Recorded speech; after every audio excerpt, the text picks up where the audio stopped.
Today's Classic Cartridge is a Game Boy Color game that's called Q*bert, and you've heard that before because Q*bert has been released many times over the years. Not in my lifetime, maybe yours. Yeah.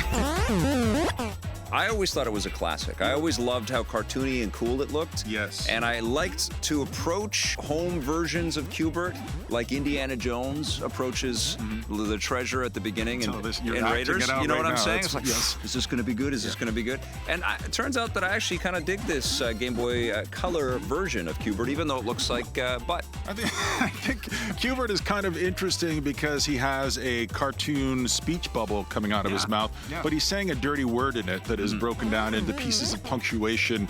And I liked him because he did always have a little bit of attitude, and I always was kind of rooting for him, even though I feel always, historically, a little disappointed in the Q*bert games. I've never really enjoyed them. I don't know if you remember the Atari 2600 version, which was, you couldn't even look at it because you would just be rendered blind by how hideous it was. But this is the Game Boy Color version, and I gotta say, I got about, I'll say, 9 minutes of fun out of this. I had a good time for 9 minutes. Well, the expectations are so low because the Game Boy Color was not much more than the original Game Boy, which looked like pea soup for most of the stuff. So they added like a couple of drops of color into these things, and you could see the screen a bit better, but it was really limited hardware. The thing that worked with Q*bert is that it created a 3D, like a faux 3D kind of vibe, and that's been tough to pull off all the way along. Even today, this does a marginal, almost acceptable version of being able to move around as Q*bert in this 3D space. I couldn't help but think about Zaxxon at the same time, and maybe we'll bring that out again soon. We'll see what happens. Gotta find it. But you can't help but not marvel at the polygons, because they weren't really at this point in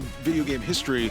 This goes on 1982, is a long time ago. These are just sprites, man. But you know, the thing that's hardest, the thing that I struggled with most going back here was the controls. Yes, this has always been an issue, and especially when you play in the home versions of the game, you are going to miss stuff, and you are going to get stuck or trapped by coily, or have some purple globule hit you, and a little speech bubble thing is going to come out of you.